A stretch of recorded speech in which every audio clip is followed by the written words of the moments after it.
Shut up and sit down.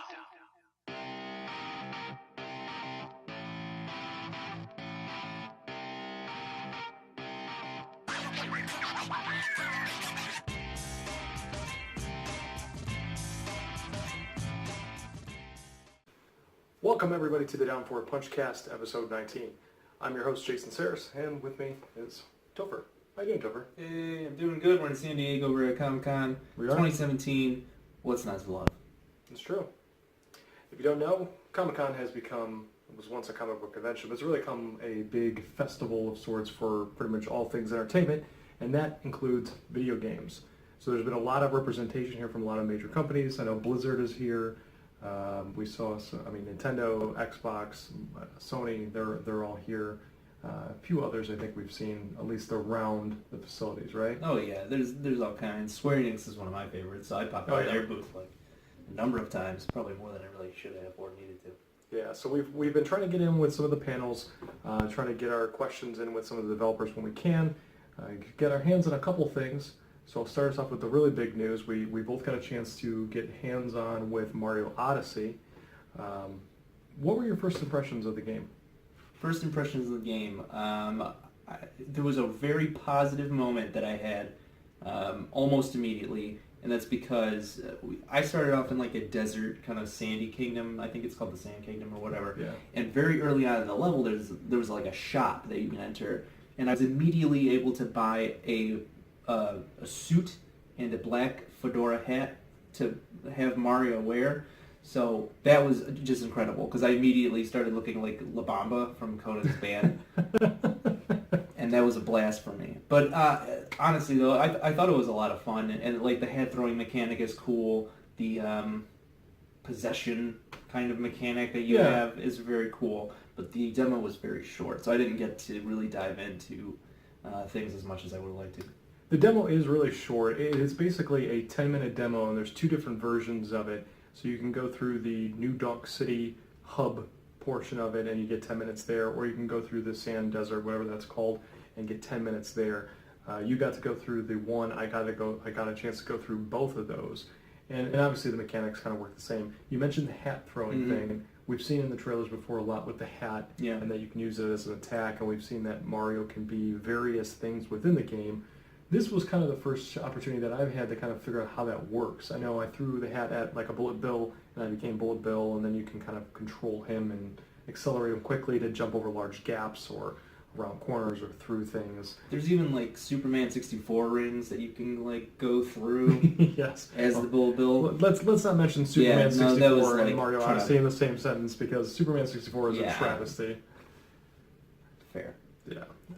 But I like a lot of what I saw. I mean, it wasn't really enough to get a whole lot into it. I'm the kind of person when I'm getting a demo, I'm like, how far can I get? Like, I want to get a major objective done. So on both versions, I was trying to get like a major star, but I couldn't. You just don't have the time. I don't have the time, but also there was a lot of things that were kind of blocked off. In the New Donk City version, for example, there's lots of mini objectives you can hit, and one of them is you got to collect all these. You gotta go find people that play a band. You gotta get them all together so they can play the Mario song in some big, building for the mayor. So as you're collecting these people, you're unlocking the moons, which is a new thing that we've seen for the Mario franchise, because before we've never seen little moon pieces. So like these little missions give you moons, and as you collect them, I imagine, at least where I got to, it was telling me, well, now let's go get the power started to the building so we can get this thing going. And that sounded like it was going to be the final big objective to get the star. But then they had it blocked off where it's, everybody's sitting on top of this manhole you got to go under, and then they got a car on top of it, and everyone's saying, oh, it looks like we're going to have to wait for the full version before we can go down and get the power started. Yeah. It's kind of dumb. But I liked it. I like it. I like the way it feels. I think that the controls feel very similar to Mario 64, which I had a little bit of trouble. I remember when I was playing earlier today, I was like, what's wrong with me? I felt like I had never played a video game before. Something I was dying very stupidly, but I kind of wonder if it's just because I'm not really familiar with the Nintendo Switch. I haven't really gotten a chance to play it very much.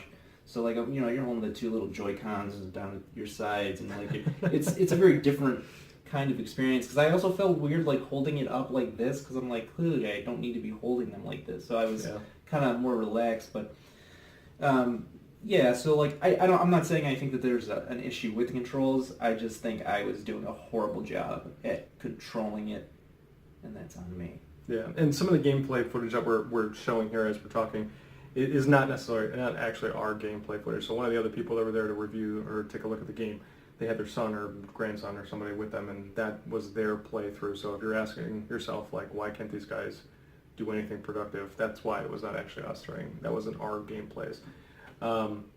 You got However, a chance. our gameplays are probably not much better. No, maybe not. You got a chance to also see Final Fantasy, right? Final Fantasy Dissidia NT, that is correct, which is part of their fighting franchise. Dissidia is like their fighting games. And this started off in the arcades in Japan, and it's finally coming to console now. I think it's exclusive to PlayStation 4. Okay. And but that's going to be coming out soon. I got a chance to play that.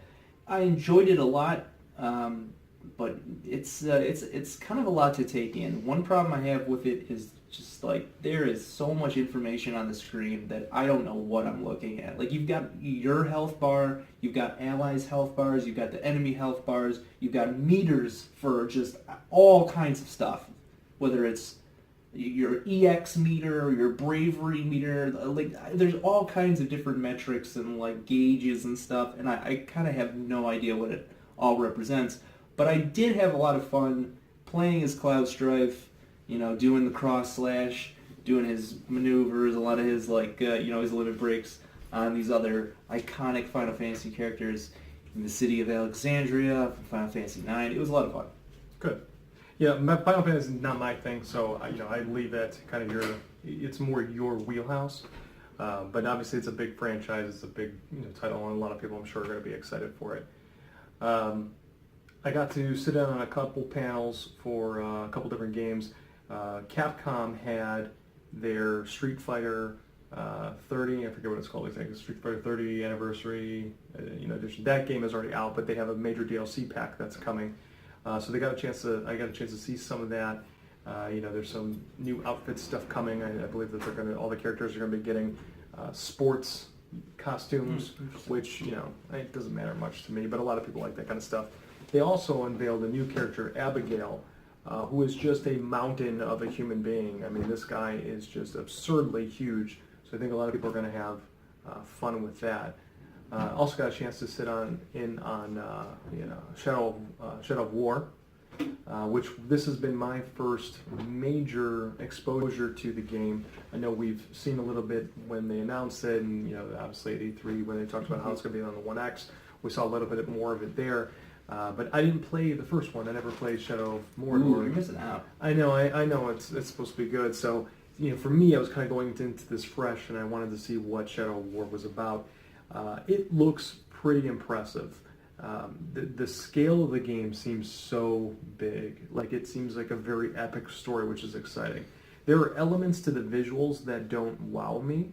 I think especially since they're pushing this on the Xbox One X, I expected to see just mind-blowingly amazing graphics. But just like looking at human beings, you expected to see the Lord of the Rings movies, basically. It's interactive. Honestly, the thing that got me was the hair. Like, and hair is not always a big deal, especially depending on the art design of a game. But to me, like, this was like very like rigid, kind of squared off hair pieces. And with all this power that's behind it, I wanted to see like the individual strands that like you might see in, some of the other titles that are on, not even things that are as powerful as the One X. Like I wanted to see things that look more natural. Maybe I'm being nitpicky, but other than that, I liked a lot of what I saw. I thought it was interesting because a handful of people sat in on the panel, so I got to hear directly from Troy Baker, who does a voice in the game, Laura Bailey, who does a good voice in the game, and as well as Pollyanna McIntosh, who, if you watch The Walking Dead, she's one of the, I believe it's like the Hilltop people. She's got the weird bangs, whatever. She's that leader of that weird group. She's in the game as well. Her character, whose name escapes me now, is a very interesting character. It's like part woman, part spider, and she plays it very. It's a really you can tell she's got a major.